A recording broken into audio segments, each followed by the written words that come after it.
Let me introduce Robert Higgs. I'm so glad you were able to come and be with us here today, be our black swan in our series of interviews as you described yourself. Let me ask you a big question that I didn't even prepare you for. What do you think is your single most valuable contribution to classical liberal understanding in the course of your career? I suppose it's my book Crisis in Leviathan, and I say that not so much because of my own opinion of it as because of the reaction it's received over the years. It's now 24 years old, and when most people think about me or hear about me, if they know anything at all, that's what they know about, and so I think the public has spoken. That's what they think I've contributed. Well, as a matter of fact, don't you think your thesis to some extent has entered into popular discourse, even detached from your name to some extent? Well, to some extent, I suppose it has. What I find a little amusing about that is that the notion of a ratchet effect, for example, was not something I discovered. Economists had been playing with ratchet effects for a while, but most of the work that was done before my book was narrower in scope. People would talk about spending ratchets, for example. Peacock and Wiseman wrote a whole book about spending ratchets in British economic history and showed that both world wars had created such effects. So I didn't invent ratchets, but I think what I did was to expand them to show that it's not just spending. Indeed, it's not simply fiscal variables. It's not just spending, taxing, borrowing. It's more importantly, it's institutional ratchets, legal ratchets, and most important of all, it's ideological ratchets associated with the great national emergency episodes of U.S. history. And to my knowledge, I was the first one who had fleshed out the ratchet effect in that way. And I still think a lot of people don't understand what I did, particularly economists, because they like to seize on something narrow and quantitative, right. And so they can associate the ratchet with fiscal ratchets particularly. Right, and also in small slices of time. One of the things that's nice about your book is you integrate things that people usually consider in isolation. For example, the war preparations for World War I and the conduct of the wartime economic planning, and the New Deal. Yes. Those are two Right. totally separate areas, Yes. separate things. Presumably, usually. Crisis in Leviathan is for the most part an act of synthesis. That relationship you just mentioned about World War I and the New Deal was written about in a great essay by William Leuchtenberg, who's a left liberal historian of note, and I took the bulk of the evidence for that from Leuchtenberg. So I did not invent that either. And if I have any regrets about Crisis in Leviathan, and I do have a few, one is that what I thought was really somewhat original and a real professional contribution, which was Chapter 3 on how to think about ideology and relate it to political economy, probably has received less attention and less real understanding than any other part of the book. So to me, it's as if, well, yes, I talked about these other things, and some people may think that was an important contribution, but I can't claim any creativity or originality in those regards. And in the one place where I might make such a claim, nobody's paid any attention, really. Right. Well, I've heard, you hear this again and again from the great thinkers. What Hazlitt thought he did was most important is the most ignored thing. And the thing he's most famous for is he thought it was his least significant contribution. So that's hardly unusual, I suppose. I remember when I sent you Nation, State, and Economy years ago. This was Mises' 1919 book. He has this chapter on war socialism. You had a letter that you returned. I think this is back before the days of email, and you said, I can't believe it. I mean, he seems to have anticipated everything. Mm-hmm. Well, one lives long enough. He has that experience over and over and over. I've had it many times, and in fact, maybe one of the worst times I had that experience was when I discovered John T. Flynn's book, As We Go Marching, which I did not know about at all when I wrote my book. And of course, Flynn had talked about explicitly many of the things I talk about when I discuss World War II. And one simply wishes when he has those experiences that he had read more, and that, in my case, I'd taken Murray Rothbard's advice and gone out and read those other 500 books he recommended. Yeah, right. Oh, on John T. Flynn, you make an interesting point. I think that book came out during the war. It did. Now, as a historian and having read, thousands of books, how do you balance out the value of things written like contemporary histories from observations of what's going on right now, as compared with, competent historians who write about the same thing decades later? Well, the contemporary accounts have something that can never be recaptured later. That is, the authors were personally engaged in the events, or near the events, or in the same world, as it were, as the events they're writing about. So there's a quality of being able to understand something about things like public opinion and difficult to measure variables that only a contemporary can appreciate fully. Later writers have to use their creativity and whatever evidence has survived to arrive at that same kind of sense of what was going on. On the other hand, it's invariably the case that with the passage of time, we find out things that were not known at the time, and we may also gain a way to understand them that was lacking for contemporaries. So the contemporaries are extremely valuable. Obviously, we should always attend to them, particularly when they are the work of intelligent, perceptive, honest writers. But if we had to rely only on history as written by contemporaries as we went through time, we'd be in trouble. These later reconsiderations, revisions, fleshing out are essential for arriving at what you might loosely call a truer understanding of history. One of the things you notice in the midst of war, whether it's a minor war like, I don't know if you call that minor, but our wars on Iraq or whatever kind of wars followed 9/11, is that there's an element of hysteria, an element of sort of cultural hysteria that affects the writer and the way you write. It's difficult to describe, I would think, after it passes. In fact, it's almost difficult to remember. Do you know what I mean? Well, certainly many of the people who write about wars, especially in the beginning of wars, are caught up in the enthusiasm or high spirits or hysteria, as you say, of the time. Usually that wanes if the war goes on for a while and people take a more hard-headed, clear-eyed view of what is happening. But even then, some people are never able to put what's before their eyes in any kind of larger perspective. And again, that's why later accounts can achieve something that contemporary accounts cannot. Well, one of the things that you find that most commonly rears its head during wartime is a kind of a crazed nationalism. And nationalism, or that nationalist spirit, is something that you have written about very extensively. You've come to some kind of understanding of what it amounts to. Probably you have a more sophisticated understanding than most people. What do you think nationalism consists of, and why do you think it's dangerous? Well, I think it consists, in large part at least, of a kind of unspoken incorporation of membership in a national community into one's personal identity. So if you ask people, what do they say? The normal response, particularly if you're in a country, another country, when they say, what are you? You normally would say, I'm an American. And someone else would say, I'm a Frenchman, or I'm from Belgium, or wherever the person comes from.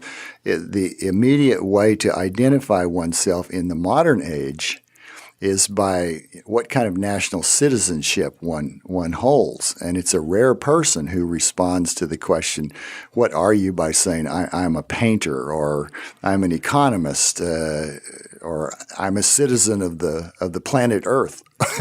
Right. So I think the harm, the danger that is associated with nationalism arises in part because it's a mindless, thoughtless association, and yet one that has very powerful claim on people's loyalties. So that when some excitement breaks out, particularly some perceived danger to the nation state, people are inclined everywhere in the modern nation states for at least the past 100 years to rally around the flag, to immediately fall in line. Even people who were hostile to the government previously. One of the great examples, of course, is World War I, when the great German socialist movement just collapsed and fell into line to go forth as cannon fodder. And, of course, they lived to regret that before long, but that's what they did. They had been talking for decades about how countries were irrelevant and how the workers of the world were all comrades and brothers. And yet, when war came, all of that talk was shown to be extremely shallow. It hadn't entered into their self-identification in a way that their national identity. Well, you saw the same thing with the 19th century American anarchists, most of whom overthrew throughout their anarchism to defend World War I. And then, the most obvious example is American conservatives who, in peacetime, are all against the government. You've seen this many times, right? Well, conservatives in the United States are of course, the most nationalistic people of all, and many of them will condemn root and branch every department of the government except the Pentagon. And when it comes to the Pentagon, it's as if this vast bureaucracy can do no wrong, and every government employee and functionary is suspect in their view unless he's got a uniform of the armed forces on, in which case he's not just not suspect, but he's viewed as a hero merely by virtue of wearing that costume. And it's so blatant that it's ludicrous sometimes.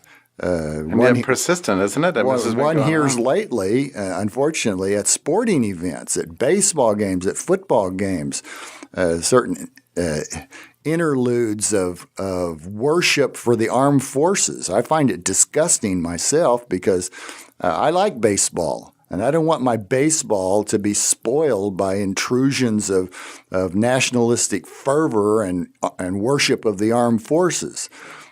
To me, baseball is glorious for being a peaceful activity.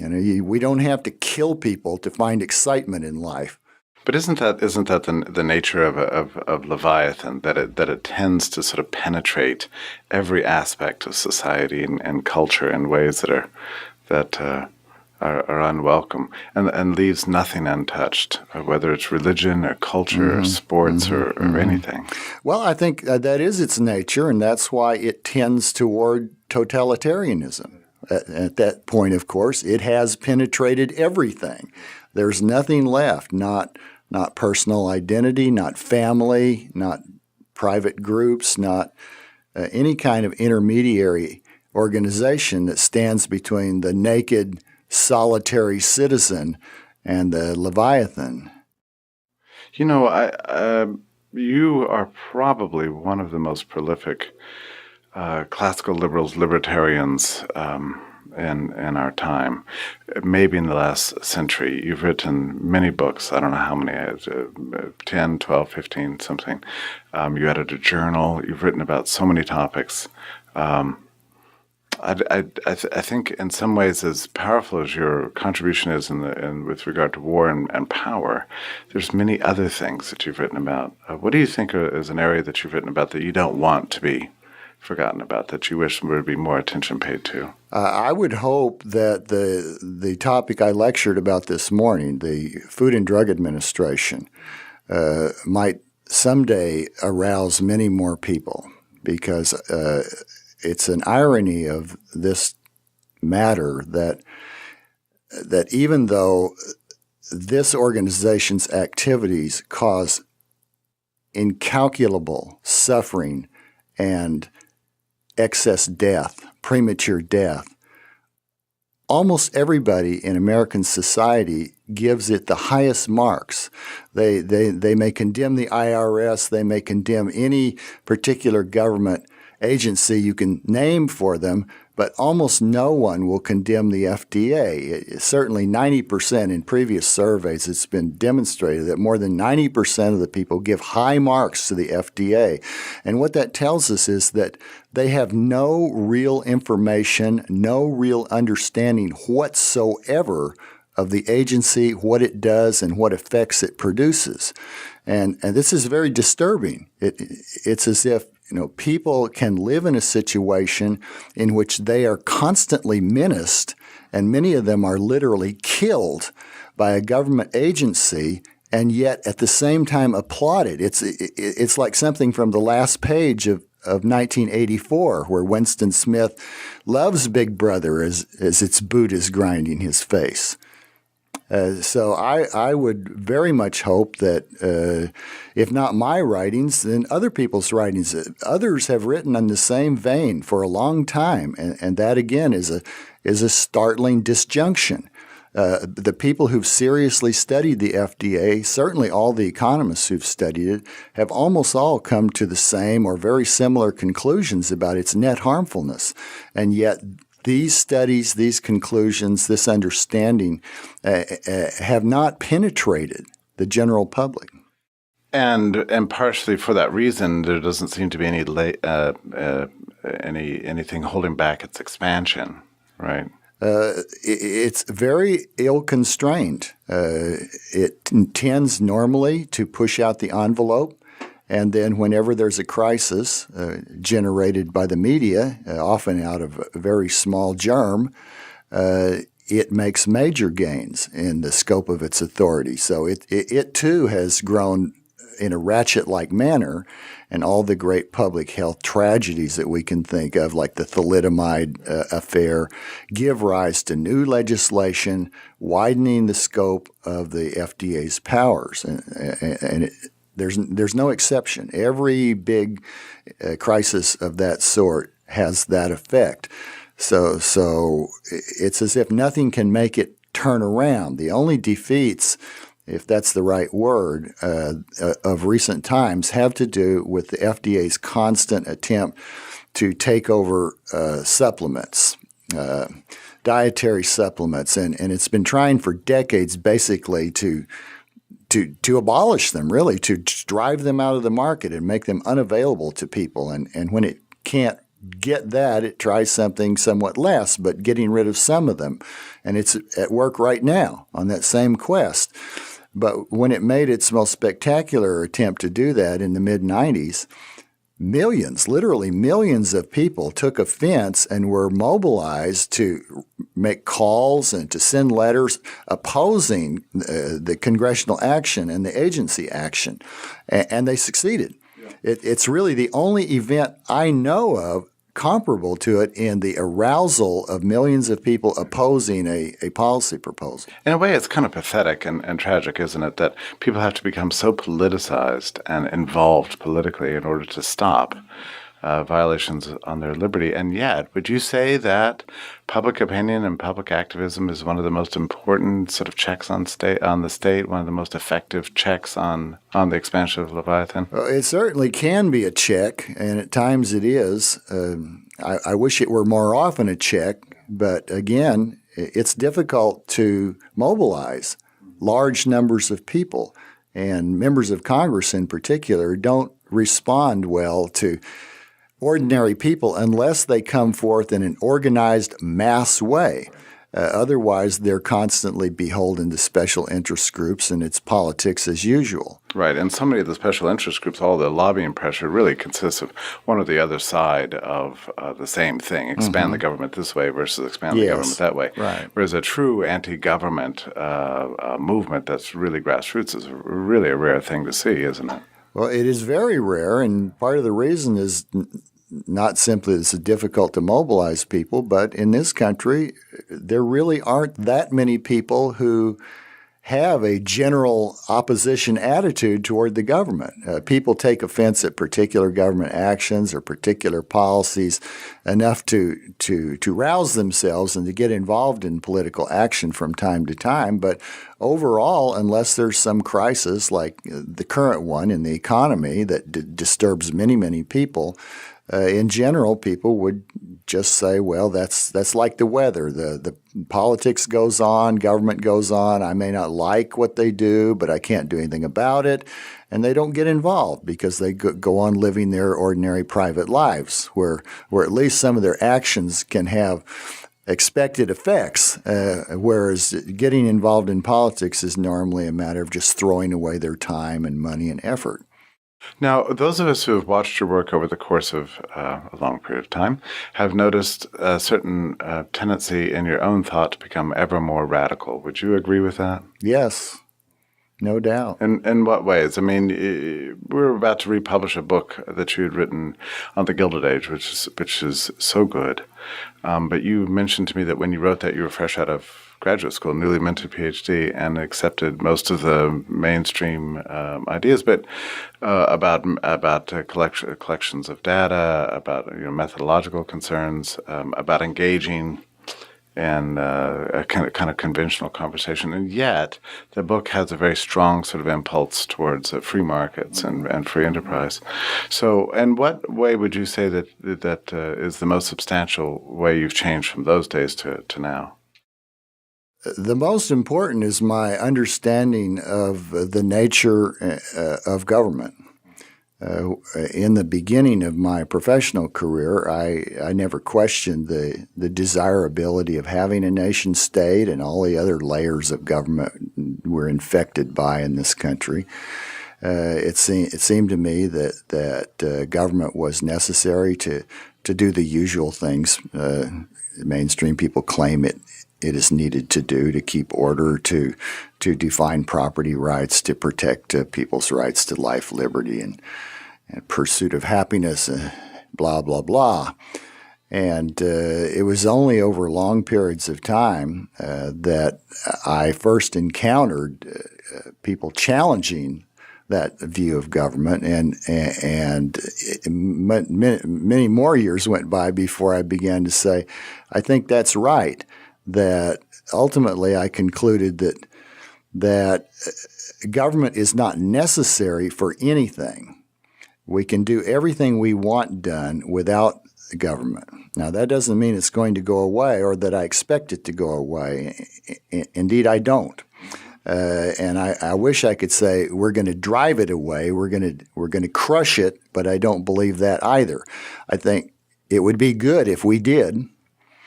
But I don't foresee, at least in my lifetime, certainly, anybody, and certainly not Americans, crushing the state. But I did eventually come to the point where I could say anarchism is the most desirable moral ideal. Mm-hmm. It's not going to create a perfect world, but there are no perfect worlds if people are inhabiting them. Okay. And given that, the worst thing you could do is give some people all power. Yes, and indeed, in recent years, one of the arguments I've offered is something known as the precautionary principle, and it was cooked up by environmentalists to justify sort of crazy restraints on freedom in order to allay very remote and unlikely risks. Right. And so in that application, I'm completely opposed to it. But my application is that government is a dreadfully dangerous institution. It has the capacity, the demonstrated capacity, to commit crimes on an enormous scale, including murders by the scores of thousands, by the millions. If we credit R.J. Rummel's estimates, governments in the 20th century alone killed, I think by his latest estimate, 262 million of their own citizens. This doesn't count all the people who perished in their wars.